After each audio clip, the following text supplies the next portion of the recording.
A എന്താണ്? FIR register ചെയ്തിട്ടുണ്ടെങ്കിൽ ആ നമ്പർ കൊടുക്കാൻ. അതിൻ്റെ അർത്ഥം FIR ഇടണം എന്നാണ്. FIR രജിസ്റ്റർ ചെയ്തിട്ടുണ്ടെങ്കിൽ. ഇതിൽ നിന്ന് മറ്റൊരു കാര്യം കൂടി മനസ്സിലായി. FIR ഇട്ടോലും വേണം ഈ പണി ചെയ്യുക. ഹായ്, നമസ്കാരം. ഒരു വീഡിയോ ചെറിയ രീതിയിൽ ഇന്നലെ വന്ന ഒരു ഡൗട്ട്, അത് ഇന്നലെ നമ്മളെ ഗ്രൂപ്പുകളിലൊക്കെ ഒരു ന്യൂസ് എല്ലായിടത്തും എത്തിയിട്ടുണ്ടായിരുന്നു. ആ ന്യൂസ് നമ്മളെ സംബന്ധിച്ചിടത്തോളം അത് കുറച്ച് വിലപ്പെട്ട ന്യൂസ് തന്നെ. പക്ഷെ അതിനെ മറ്റൊരു രീതിയിലേക്ക് വളച്ചൊടിച്ച് പല രീതിയിലേക്കും മാറ്റിയതായിട്ട് അറിയാൻ കഴിഞ്ഞു. അപ്പോൾ അതിൻ്റെ ആ സത്യാവസ്ഥ അതെന്താണ് എന്നുള്ളത് വ്യക്തമായിട്ടൊന്ന് പറഞ്ഞു തരാൻ വേണ്ടിയാണ് ഈ വീഡിയോ ചെയ്യുന്നത്. ഞാൻ ആ ന്യൂസ് ആദ്യം ഒന്ന് വായിക്കാം. പോപ്പുലർ ഫിനാൻസ് തട്ടിപ്പ് ബഡ്സ് കോടതിയിൽ ക്ലെയിം പെറ്റീഷൻ ഫയൽ ചെയ്യുവാൻ സമയമായി. രൂപരേഖ സർക്കാർ അംഗീകരിച്ചു. പോപ്പുലർ നിക്ഷേപകരുടെ തുടർച്ചയായ നിയമ പോരാട്ടത്തിലൂടെ കേരളത്തിൽ ബഡ്സ് നിയമങ്ങളും ചട്ടങ്ങളും ബഡ്സ് കോടതിയും നിലവിൽ വന്നെങ്കിലും ക്ലെയിം ഫോർമാറ്റിന്റെ രൂപരേഖ തയ്യാറായിരുന്നില്ല. ഇതുമൂലം കേസുകൾ അനന്തമായി നീണ്ടുപോകുന്നതിനും ഇത് കാരണമായി. ക്ലെയിം പെറ്റീഷൻ ഫോം തയ്യാറാക്കി നൽകുന്നതിൽ കോമ്പറ്റന്റ് അതോറിറ്റിയും ആഭ്യന്തര വകുപ്പും വീഴ്ച വരുത്തി. ഇതിനെതിരെ popular group of investors association വീണ്ടും ഹൈക്കോടതിയിൽ സമീപിക്കുകയും ഒരു മാതൃക ക്ലെയിം പെറ്റീഷൻ ഫോം തയ്യാറാക്കി കോടതി മുമ്പാകെ സമർപ്പിക്കുകയും ചെയ്തു. PGAIക്കു വേണ്ടി ന്യൂട്ടൺസ് ലോ അഭിഭാഷകരായ Manoj V George, Rajesh Kumar TK എന്നിവരാണ് ക്ലെയിം പെറ്റീഷൻ മാതൃക തയ്യാറാക്കി ഹൈക്കോടതിയിൽ സമർപ്പിച്ചത്. ഈ മാതൃകാ ഫോം ഇപ്പോൾ കേരള സർക്കാർ അംഗീകരിച്ച് തുടർ നടപടികളിലേക്ക് കടന്നിരിക്കുകയാണ്. ഇതോടെ നിക്ഷേപകർക്ക് തങ്ങളുടെ ക്ലെയിം പെറ്റീഷനുകൾ സമർപ്പിക്കുവാൻ അവസരം ഒരുങ്ങുകയാണ്. പ്രത്യേക വെബ്സൈറ്റിലാണ് ക്ലെയിം പെറ്റീഷനുകൾ അപ്ലോഡ് ചെയ്യേണ്ടത്. ഇതിന്റെ നടപടികൾ പൂർത്തീകരിക്കുന്ന മുറക്ക് നിക്ഷേപകർക്ക് ക്ലെയിം പെറ്റീഷനുകൾ സമർപ്പിക്കാം.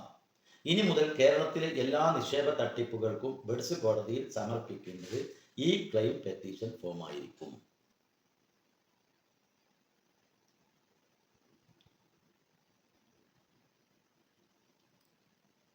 ക്ലെയിം പെറ്റീഷൻ ഫോമിൽ 14ഓളം വിവരങ്ങൾ നിക്ഷേപകർ പൂരിപ്പിച്ചു നൽകണം. പോപ്പുലർ കേസിൽ ആലപ്പുഴയിൽ ബഡ്സ് കോടതി ഈ പരാതികൾ പരിശോധിച്ച് തീർപ്പാക്കും. പോപ്പുലർ ഫിനാൻസ് ഉടമകളുടെ കണ്ടുകെട്ടിയ സ്വത്തുവകകൾ ലേലം ചെയ്യുന്നതിനുള്ള നടപടികൾ ആരംഭിച്ചിട്ടുണ്ട്. ഇതായിരുന്നു ഈ ന്യൂസ്. ഈ ന്യൂസിന്റെ കൂട്ടത്തിൽ ഇന്നലെ ടൈപ്പ് ചെയ്തുകൊണ്ട് ഒരു മെസ്സേജ് ആയിരുന്നു ഗ്രൂപ്പുകളിലെല്ലാം പോയത്.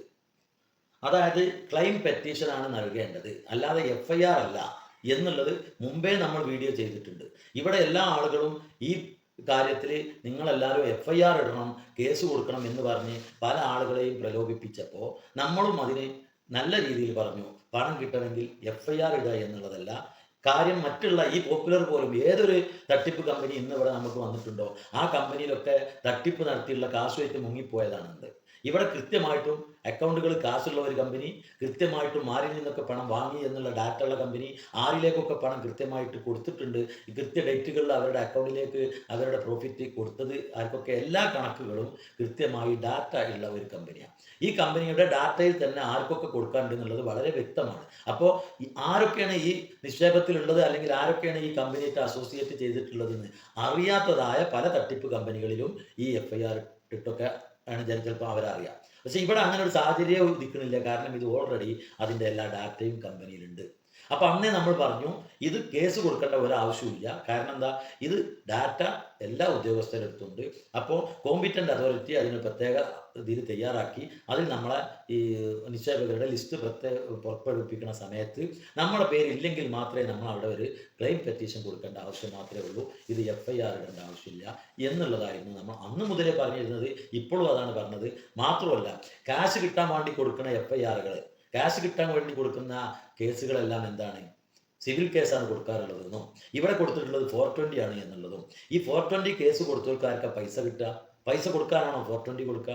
420 ഈ ഒരു ഇതിൻ്റെ ഉടമകളെ പരമാവധി ശിക്ഷ മേടിച്ചു കൊടുക്കുക എന്നുള്ളതാണ് ഈ 420 ഉൾപ്പെടുത്തിയിട്ടുള്ള കേസുകളിൽ വരല്. ഇവിടെ ആ രീതിയിലാണ് FIRകൾ വന്നിട്ടുള്ളത്. ഇത് നേരെ മറിച്ച് സിവിലിലേക്ക് പോയിട്ട് ചെയ്തു പോവുകയാണെങ്കിൽ ആ കാശുമായി ബന്ധപ്പെട്ട കാര്യത്തിലേക്കാണ് പോവുക. അതുകൊണ്ട് തന്നെ ഇത്രയും ആളുകൾ ഞങ്ങളെ സംബന്ധിച്ചിടത്തോളം 10-16 ലക്ഷത്തോളം കസ്റ്റമേഴ്സ് ഉണ്ട്. ഞങ്ങളുടെ ഫണ്ടാണ് ഈ കമ്പനിയുടെ ഈ അക്കൗണ്ടുകളിൽ എടുക്കുന്നത്. അതുകൊണ്ട് നിങ്ങൾക്കൊക്കെ ഇല്ലാത്തതിലേറെ ടെൻഷനും പ്രശ്നങ്ങളും ഞങ്ങൾക്കുണ്ട് ആ പൈസ കിട്ടിപ്പോരാൻ വേണ്ടി. അതുകൊണ്ടാണ് എല്ലാവരും കൂടി FIR ഇട്ടാൽ ഓരോ FIR-നനുസരിച്ചും കമ്പനിയുടെ വരവ് നീണ്ടു പോവുകയാണ്. അപ്പോൾ കമ്പനി തിരിച്ചു വരിക എന്നുള്ളത് ഞങ്ങൾ ഉദ്ദേശിക്കുന്നതിൻ്റെ കാരണം തന്നെ ആ ഒരു അക്കൗണ്ടിലുള്ള ഫണ്ടല്ല നമുക്ക് വേണ്ടത്. ഞങ്ങൾ ഒരുപാട് പ്രൊജക്റ്റുകളിൽ കമ്പനി പൈസ ഇറക്കി വെച്ചിട്ടുണ്ട്. കമ്പനി മുന്നോട്ട് വരണം, കമ്പനിക്ക് തുറന്ന് പ്രവർത്തിക്കാനുള്ള അനുവാദം കിട്ടണം, അങ്ങനെ ആ പ്രൊജക്റ്റുകളെല്ലാം റണ്ണാവണം, ആ പ്രൊജക്റ്റുകളിൽ നിന്ന് ഞങ്ങൾക്കൊക്കെ തരാമെന്ന് പറഞ്ഞ എല്ലാ എമൗണ്ടും കിട്ടിപ്പോരണം. അതുകൊണ്ടാണ് ഇത് വരുമോ എന്നുള്ള ശ്രമം ഞങ്ങൾ നടത്തിക്കൊണ്ടിരിക്കുന്നതിൽ നിയമ പോരാട്ടത്തിൽ ഞങ്ങളൊക്കെ സഹകരിച്ച് പോയിക്കൊണ്ടിരിക്കണം. ഞാനിപ്പോഴും പറഞ്ഞത് ഹൈറിച്ച് എന്ന കമ്പനി മാനേജ്മെൻറ്റോ അല്ലെങ്കിൽ അവരോ അത് ചെയ്ത ഭാഗത്ത് എന്തെങ്കിലും ഫാൾട്ട് ഉണ്ടെങ്കിൽ നിയമ വിദഗ്ധർ അല്ലെങ്കിൽ അതിൻ്റെ അന്വേഷണ ഉദ്യോഗസ്ഥർ അത് തീർക്കട്ടെ. പക്ഷെ ഹൈറിച്ച് കൊണ്ടുവന്ന കൺസെപ്റ്റിനെയാണ് ഞാൻ പറയുന്നത്. ആ കൺസെപ്റ്റ് ഈ നാടിന് വേണം, ആ കൺസെപ്റ്റ് ഈ രാജ്യത്ത് വേണം, ആ കൺസെപ്റ്റ് ഓരോ ജനങ്ങൾക്കും വേണം. അപ്പോൾ ആ ഒരു രീതിയിൽ ആ കൺസെപ്റ്റ് ഇവിടെ നിലനിൽക്കണം. അത് പ്രവർത്തിച്ചോട്ട് വന്ന ഫാൾട്ട് ഉണ്ടെങ്കിൽ അത് അതിനനുസരിച്ച് തീർത്ത് ക്ലിയർ ചെയ്യട്ടെ. അത് ഞങ്ങളെ ഉത്തരവാദിത്തമല്ല, കാരണം ഞങ്ങൾ ആരും കമ്പനിയല്ല. അപ്പോൾ ഞങ്ങൾക്ക് വേണ്ടത് ആ പ്രൊജക്റ്റുകൾ ഇവിടെ റണ്ണാവുക, ഞങ്ങളുടെ എല്ലാവരുടെയും പണം കിട്ടുക. അപ്പോൾ അതുകൊണ്ട് തന്നെ ഇവിടെ FIR ഇടുക എന്നുള്ള ആ ഒരു രീതിയിലേക്ക് എല്ലാ ആളുകളും FIR-ൻ്റെ കാര്യത്തിലേക്ക് ജനങ്ങളുടെ ശ്രദ്ധ കൊണ്ടുവന്നപ്പോൾ ക്ലെയിം പെറ്റീഷൻ കൊടുത്താൽ മതിയാവും, നമുക്ക് സമയം വൈകിട്ടില്ല. കാരണം ഇവിടെ താഴെ കോടതിയിൽ നിന്ന് നമുക്കത് ബെഡ്സിലാണ് എന്ന് പറഞ്ഞിട്ട് ഒരു വിധി വന്നെങ്കിലും ഹൈക്കോടതിയിൽ അപ്പീൽ പോവാം, അവിടുന്ന് അത് കഴിഞ്ഞിട്ട് സുപ്രീം കോടതിയിൽ പോവാം. ഇതൊക്കെ കഴിഞ്ഞിട്ടും നമുക്ക് ക്ലെയിം പെറ്റീഷൻ കൊടുക്കാനും എനിക്കൊക്കെ പൈസ കിട്ടാണ്ടെന്ന് ഓരോരുത്തർക്കും പറയാനുള്ള അവസരം ഇവിടെ ബാക്കി നിൽക്കുകയാണ്. ആർക്കും സമയം വൈകിട്ടില്ല. പല തെറ്റിദ്ധാരണകളും പല ആളുകളും താഴെ കോടതിയിൽ നിന്ന് വന്ന വിധി കഴിഞ്ഞ് 60 ദിവസത്തിൻ്റെ ഉള്ളിൽ FIR ഇട്ടവർക്ക് കാശ് കിട്ടുള്ളൂ, ഇങ്ങനെയൊക്കെയുള്ള പല രീതിയിലുള്ള അഭ്യൂഹങ്ങളും നടക്കുന്നുണ്ട്. അതുകൊണ്ട് തന്നെ സുപ്രീം കോടതിയിൽ വരെ പോയിട്ടും കമ്പനി ആ വിഷയത്തിൽ നിന്ന് ഇനി ആ കമ്പനി തുറക്കാൻ പറ്റില്ല എന്ന് ഉദ്യോഗസ്ഥരും പറഞ്ഞ് ആ വിഷയത്തിൽ കോടതി അന്തിമ വിധി വന്നു എന്ന് കഴിഞ്ഞാൽ നമുക്ക് നമ്മളെ ഈ ഫണ്ട് വാങ്ങണം. അപ്പോൾ ഈ കമ്പനീൻ്റെ ഈ ഫണ്ട് തരാൻ നമുക്ക് കോമ്പീറ്റൻ്റ് അതോറിറ്റി ഉണ്ട്. നമ്മളെ സേഫ്റ്റിക്ക് വേണ്ടിയുള്ളതാണ് അതോറിറ്റി. നമ്മളെ ഫണ്ട് എവിടെയും പോകില്ല. ആ സമയത്തേക്ക് ഇത്രയും ആളുകൾ 10-16 ലക്ഷത്തോളം ആളുകൾക്ക് ഈ ഡാറ്റയും കാര്യങ്ങളും വെച്ചിട്ട് അവർക്കൊക്കെ ക്ലെയിം പെറ്റീഷൻ നൽകലും കാര്യങ്ങളൊക്കെ വളരെയധികം പ്രയാസമാകും എന്ന് മനസ്സിലാക്കിക്കൊണ്ട് തന്നെയാണ് ഞങ്ങളൊരു സൊസൈറ്റി രൂപീകരിക്കാൻ വേണ്ടി തീരുമാനിച്ചത്.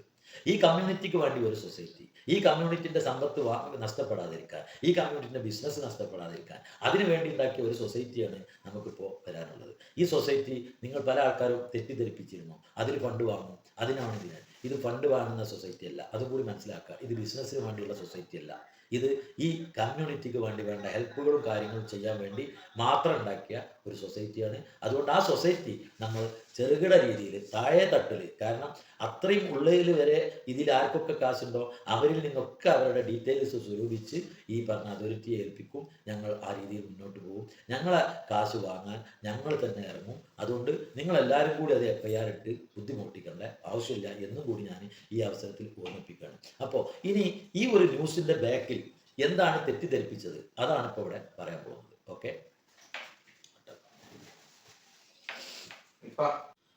ഞാൻ ഒരു വോയിസാണ് കേൾക്കാൻ കഴിഞ്ഞത്. ആ വോയിസ് ഞാൻ ഇവിടെ ഒന്ന് പ്ലാൻ ചെയ്യാം.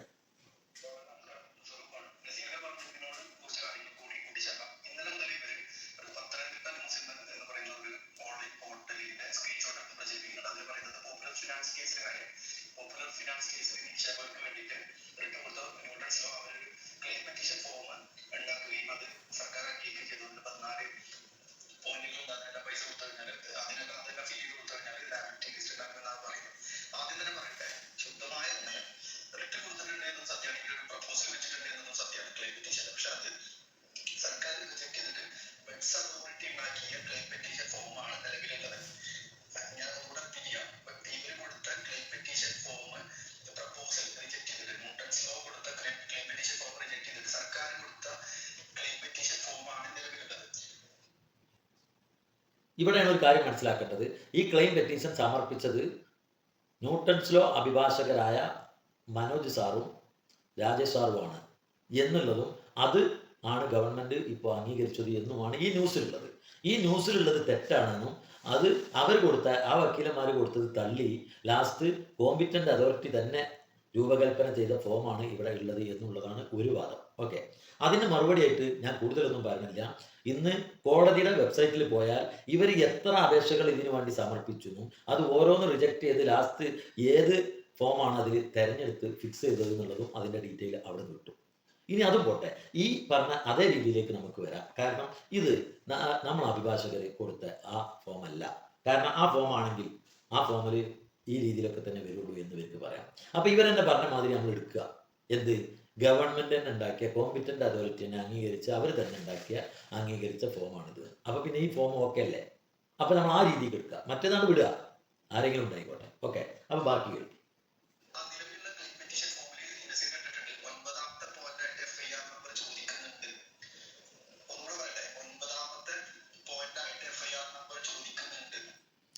അതാണ് ഇവിടെ വിഷയം.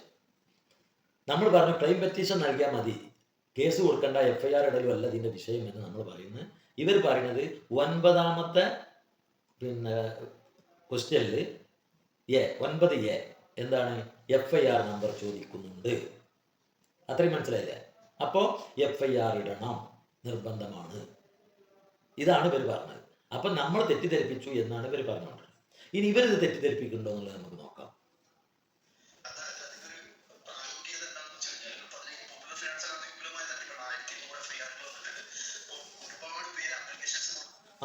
ഇനി അത് ഈ കൂട്ടത്തിൽ തന്നെ പറയട്ടെ, ഇവിടെ ഇവർ ലീഡേഴ്സിന്റെ പേരിൽ പരാതി കൊടുക്കുക, കേസ് കൊടുക്കുക, അങ്ങനെ കൊടുക്കുക, അങ്ങനെ കൊടുക്കുക എന്നൊക്കെ പറയുന്നുണ്ട്. ഇവിടെ ഇപ്പോൾ പാതി വിലക്ക് സ്കൂട്ടർ തട്ടിപ്പ് നടന്നു. എത്ര ദിവസം കൊണ്ട് എത്ര അധികം FIRകൾ കയറി? പോപ്പുലർ ഫിനാൻസിൽ എത്ര അധികം FIRകൾ വന്നു? ഇവിടെ ഒരു ന്യൂസ് ഇപ്പോൾ വന്നിട്ടുണ്ടായിരുന്നു. ആ ന്യൂസിൽ എന്തായിരുന്നു? വെറും 42 FIR ഉള്ളൂ എന്നുള്ളതാണ്. അതിന്റെ അത്ഭുതകരമായിട്ട് അവർ പറഞ്ഞിരുന്നത് എന്താണ്? ഇത് കേസ് കൊടുക്കുന്നവരൊക്കെ കോടതി വളപ്പിലൊക്കെ ഓടിച്ചിട്ട് തല്ലുകയാണ്. ഹൈറിച്ചിലെ മെമ്പേഴ്സിന് ആർക്കെങ്കിലും അങ്ങനെ അത് വിശ്വസിക്കാൻ പറ്റുമോ? ഇവിടെ കേസ് കൊടുക്കണ ഏതെങ്കിലും ഒരാളെ നമ്മൾ തല്ലാൻ നിൽക്കുമോ? അങ്ങനെ ഉണ്ടായിട്ടുണ്ടോ? ഇല്ല. ഇവിടെ എന്താണ് കേസ് വരാത്തത്? അക്കൗണ്ട് ഫ്രീസ് ചെയ്യുന്നത് വരെ 8 വർഷമായിട്ട് ഒരു കമ്പനി 10-16 ലക്ഷത്തോളം ജനങ്ങൾക്ക് പറഞ്ഞ വാക്ക് കൃത്യമായി പാലിച്ചു പോയതുകൊണ്ടാണ് കേസ് വരാത്തത്. ഇവരെ തട്ടിച്ചിട്ടുണ്ടെങ്കിലും പറ്റിച്ചിട്ടുണ്ടെങ്കിലും ഇല്ല FIR വരിക. പിന്നെ ഈ ഒരു ഫ്രീസ് ചെയ്തതിന് ശേഷം പൈസ കിട്ടിയിട്ടില്ല എന്ന് പറഞ്ഞിക്കാണ്ട് നിങ്ങൾ നിർബന്ധിച്ചിട്ട് പൈസ കിട്ടണമെങ്കിൽ FIR കൊടുക്കണം എന്ന് പറഞ്ഞതുകൊണ്ട് ഇട്ട കുറച്ച് FIR ഉള്ളൂ. അതുകൊണ്ട് ഇത് ബ്ലാക്ക് മണിയാണ്, മറ്റുള്ളതാണ് എന്നുള്ള പറഞ്ഞ് മാറി നിൽക്കുന്ന ഒരു രീതിയിലല്ല ഇതെല്ലാവരും നിൽക്കുന്നത്. ഈ മാനേജ്മെന്റ് ഈ കമ്പനിയിൽ ചെയ്ത വിശ്വാസം കൊണ്ടാണ് ആരും FIR ഇടാത്തത്. ഈ പോയിന്റ് നോട്ട് ചെയ്ത് വെക്കണം എല്ലാവരും. കമ്പനിയോടുള്ള വിശ്വാസം. കാരണം കമ്പനി എന്ത് ചെയ്താലും ആ ചെയ്തതിന്റെ തെറ്റും ശരിയും കോടതി തീരുമാനിക്കട്ടെ. ഈ ജനങ്ങളെ വഞ്ചിച്ചിട്ടില്ല, ജനങ്ങളെ പറഞ്ഞ വാക്ക് തെറ്റിച്ചിട്ടില്ല. 8 വർഷമായിട്ട് ഒരു ദിവസം പോലും അവർക്ക് കൊടുക്കേണ്ട ഒരു സംഗതിയും മുടക്കിയിട്ടില്ല. അങ്ങനത്തെ ഒരു കമ്പനിനെ ഫ്രീസ് ചെയ്ത് കഴിഞ്ഞാൽ പിന്നെ അത് കമ്പനിന്റെ തെറ്റല്ല എന്ന് ചിന്തിക്കാൻ മാത്രം ബുദ്ധിയുള്ളവരാണ് ഹൈറിച്ചിലുള്ള 16 ലക്ഷം മെമ്പർ. അത്ര ചിന്തിച്ചാൽ മതി. അതുകൊണ്ടാണ് FIR വരാത്തത്. അല്ലാതെ നിങ്ങൾ FIR വരാത്തതിൽ അത്ഭുതമൊന്നും കാണണ്ട. അടുത്തത്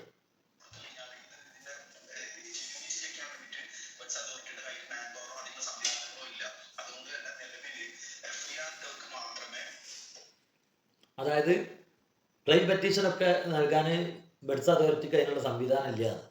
അതുകൊണ്ട് FIR ഇട്ടവർക്ക് മാത്രമേ പൈസ കൊടുക്കുള്ളൂ, മറ്റവർക്ക് കിട്ടൂല എന്നൊന്നും പറയണില്ല. അപ്പൊ കിട്ടുന്ന ഒരു സമ്മതിച്ചു. അതാണ് ഒരു പോയിന്റ്. പിന്നെ ഈ FIR 16 ലക്ഷം ആൾ ഹൈറിച്ചിലുള്ള 16 ലക്ഷത്തോളം ആൾ FIR വാങ്ങലാണല്ലോ പിന്നെ വലിയ സുഖമുള്ള പണി. അതോ ഈ കോമ്പിറ്റന്റ് അതോറിറ്റിക്ക് ഈ ക്ലെയിം പെറ്റീഷൻ നൽകിയിട്ട് അത് വിഷയം ഈസിയാക്കലാണോ? അതുപോലെ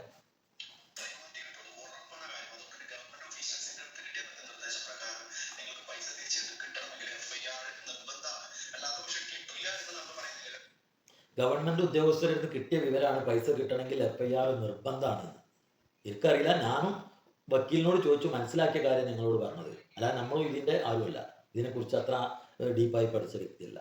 പക്ഷെ ആ FIR 420-ൻ്റെതാണോ സിവിൽ കേസിൻ്റെതാണോ ഇടേണ്ടത് എന്നുള്ളത് ആ ഉദ്യോഗസ്ഥർ പറഞ്ഞു എന്നുള്ളത് ഇവിടെ പറയണില്ല.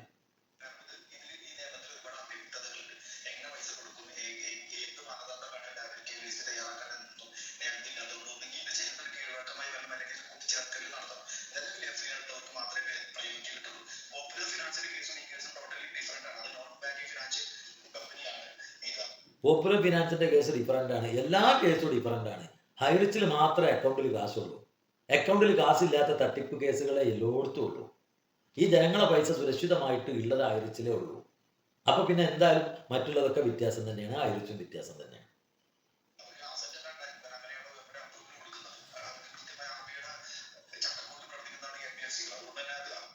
അത് RBIന്റെ ചട്ടക്കൂട്ടിൽ പ്രവർത്തിക്കുന്നതാണ് ഇൻവെസ്റ്റ്മെന്റ് വാങ്ങാം. ഹൈറിച്ച് ഇൻവെസ്റ്റ്മെന്റ് അല്ല വാങ്ങിയിട്ടുള്ളത് എന്നുള്ളത് പല വട്ടം പല രീതിയിലും പറഞ്ഞിട്ടുണ്ട്.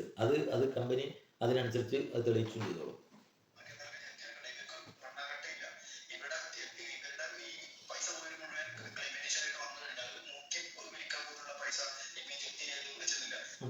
അവിടെയുള്ള പൈസ മൂക്കുപൊടി വെച്ചാൽ പോലും തയ്യില്ല എന്ന് പറഞ്ഞു. അതുകൊണ്ട് തന്നെ പറഞ്ഞത് ഞങ്ങൾ പ്രൊജക്റ്റിൽ മുടക്കിയിട്ട കാര്യങ്ങളാണ്. ആ പ്രൊജക്റ്റുകൾ ബിസിനസ്സായിട്ട് മാറുമ്പോഴേ ഈ പണമൊക്കെ റിട്ടേൺ മാറുള്ളൂ. അതുകൊണ്ടാണ് കമ്പനി തുറക്കണം, കമ്പനി വരണം എന്ന് ഞങ്ങൾ ആഗ്രഹിക്കാൻ കാരണം.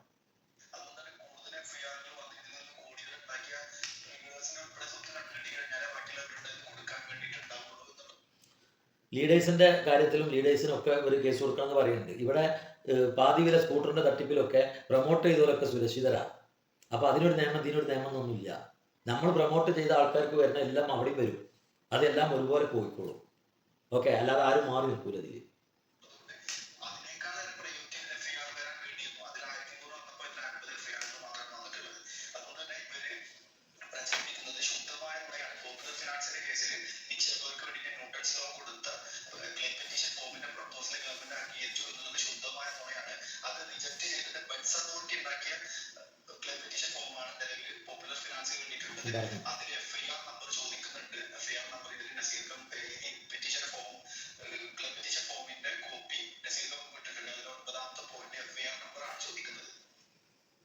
ഇതിലേക്ക് വരാം.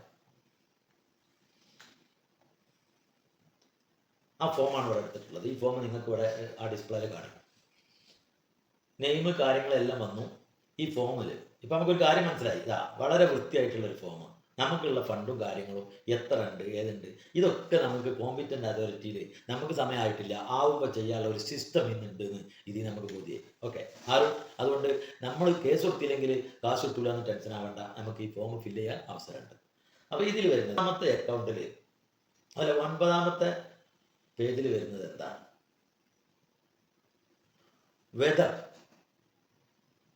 വെദർ എന്നുള്ളതിൻ്റെ ആ ഒരു വാക്ക് എന്താണ് എന്നുള്ളതും കൂടി നോക്കണം.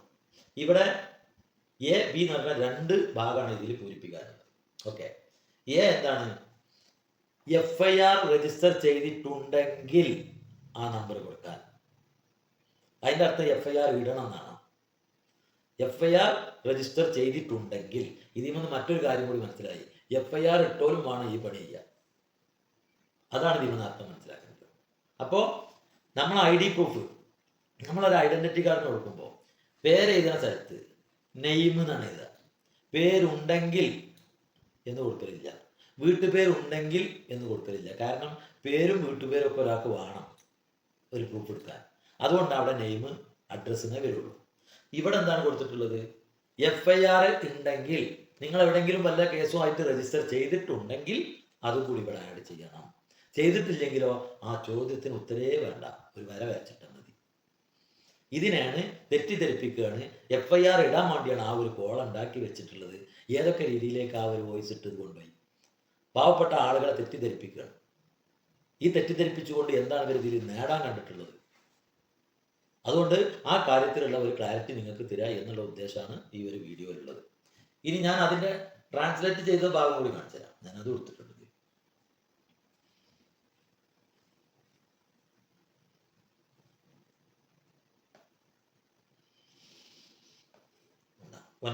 9A ക്രിമിനൽ കേസ് നിലവിലുണ്ടെങ്കിൽ FIR നമ്പറും പോലീസ് സ്റ്റേഷൻ ഉൾപ്പെടെയുള്ള വിശദാംശങ്ങൾ നൽകുക.